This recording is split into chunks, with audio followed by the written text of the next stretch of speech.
विभीषण, कुंभकर्ण और शूर्पणखा को लेकर गोकर्ण क्षेत्र में तप करने के लिए रावण गया। कर्नाटक में दांडेली से 100 किलोमीटर दूर समुद्र के किनारे जंगल में गोकर्ण आश्रम आज भी मिलता है। वहां गया, बड़ा कठोर तप किया तीनों ने, और शूर्पणखा ने तीनों की रक्षा की कि तताप ग्रीष्म काले तो पंचाग्नीन परितस्थितः। ठंडी में जल में प्रवेश कर, गर्मी में चारों तरफ से आग जलाकर 100 वर्ष तक तप किया रावण, लेकिन कोई देवता प्रकट नहीं हुए। तब रावण ने तामसी यज्ञ प्रारंभ किया। अग्नि प्रज्वलित कर अपने एक सिर को काटकर अग्नि में आहुति दे दिया। ऐसे एक एक वर्ष तक यज्ञ पूर्ण करता और पूर्णाहुति में अपना सिर ही काटकर आहुति देता चला गया। 9 सिर काटकर आहुति दिया, और जब 10वां सिर काटने चला, पूर्णे वर्ष सहस्रे तो शिरश्चाग्नौ जुहावसः, अथ वर्ष सहस्रे तो दसमं सिरः। 10वां सिर काटकर आहुति करने चला तो उस समय ब्रह्मा जी चतुर्मुख प्रकट हुए। प्रोक्षण किया जल से, सभी सिर उदित हो गए, स्वस्थ हो गया रावण। ब्रह्मा जी ने कहा, वरदान मांगो, क्या चाहते हो? तो रावण ने कहा, मुझे देना चाहते हो तो यही वरदान दो कि मैं अमर हो जाऊं, कभी मेरी मृत्यु नहीं हो। आप महाभारत, गीता, रामायण, भागवत कहीं भी पढ़ेंगे तो ये आसुरी लोग अपने को अमर होना चाहते हैं, लेकिन इस शरीर अमर नहीं, इसलिए इसके प्रति अमर होने का वरदान मांगना मूर्खता है। और आत्मा के लिए अगर अमर होने का वरदान मांगते हो तो भी मूर्खता है, क्योंकि आत्मा तो अमर है, उसके लिए वरदान क्या मांगना। ब्रह्मा ने कहा, बेटा मैं ही अमर नहीं हूं तो तुम्हें अमर होने का वरदान क्या दूंगा, तुम कोई और वरदान मांगो। तब रावण ने कहा कि संसार में ही नहीं, त्रिभुवन में देव क्या, दानव क्या, दैत्य क्या, मेरे सामने कोई युद्ध में टिक नहीं पावे, मैं किसी से नहीं मरूं, यही मुझे वरदान दे दो।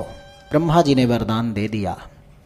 कुंभकर्ण के विशाल शरीर के समीप ब्रह्मा जी गए तो आश्चर्य लगा, अगर जीता जागता रहेगा तो सृष्टि को निगल जाएगा।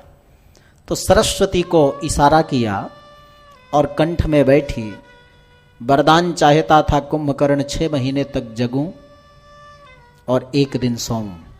लेकिन सरस्वती की कृपा हुई, वरदान उल्टा मांग लिया, 6 महीने तक सोऊं और 1 दिन जगूं। देखो, दुर्जन लोग, दुष्ट लोग, तामसी लोग अगर सोते रहें तो ही ठीक है, उनका जगना और खतरनाक होता है। और जब वरदान जल्दी जल्दी देकर ब्रह्मा जी आगे बढ़े विभीषण जी के पास, रामायण से यही हमें सीखना है। हो कभी भगवान के समक्ष जाओ, भगवान से कुछ याचना करो तो कैसे याचना करना। रामायण में जिन भक्तों ने प्रभु को अपनाया है, उन्होंने जो अपने जीवन में याचना, आकांक्षा, अपेक्षा, इच्छा प्रकट की है, वैसा ही वरदान मांगना चाहिए कि परमापदगतस्यापि धर्मे मम मतिर्भवेत, एष मे परमो कामः बरः परमको मतः। यही वरदान चाहता हूं ब्रह्मन, कितनी बड़ी से बड़ी विपत्ति मेरे जीवन में आ जाए, संकट आ जाए, लेकिन मेरी मति, मेरी बुद्धि, मेरा मन, मेरा चित्त कभी प्रभु से नहीं हटे। मेरा मन चित्त प्रभु में लगा रहे, बस यही मैं आपसे वरदान चाहता हूं। वरदान विभीषण जी को भी मिला और ब्रह्मा जी अपने लोक को चले गए। शक्ति पाने के बाद में रावण तो और जगत को रुलाना शुरू किया। सज्जन दुर्जन में यही अंतर होता है।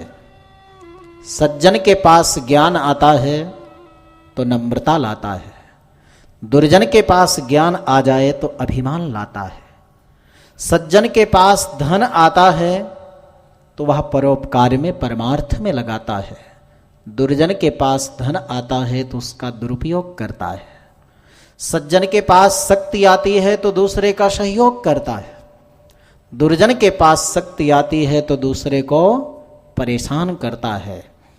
रावण ने जगत के जितने राजा थे सबको पराजित किया। इतना ही नहीं, देवलोक में भी आक्रमण किया। और कुछ दिनों के बाद में जब मंदोदरी से विवाह हुआ तो पुत्र मेघनाद का जन्म हुआ। बहुत बड़ा मायावी मेघनाद ने भी इंद्र पर आक्रमण किया और इंद्र को बंदी बना लिया। तो ब्रह्मा जी ने इंद्रजित नाम देकर मेघनाद को और इंद्र को छुड़वाया। और एक दिन जब रावण को युद्ध करने वाला कोई सामने नहीं दिखा तो नारद जी से कहा, नारद बाबा आओ आपसे ही दो हाथ हो जाए। नारद जी ने कहा, हम तो झगड़ा करना जानते नहीं, तुम्हें मार्ग बता देते हैं। क्या बताओ? नारद जी ने कहा, तुम्हारा जोड़ीदार है यमराज, उसके पास जाओ। यमराज के यहां चढ़ाई कर दिया रावण ने। बड़ा घनघोर युद्ध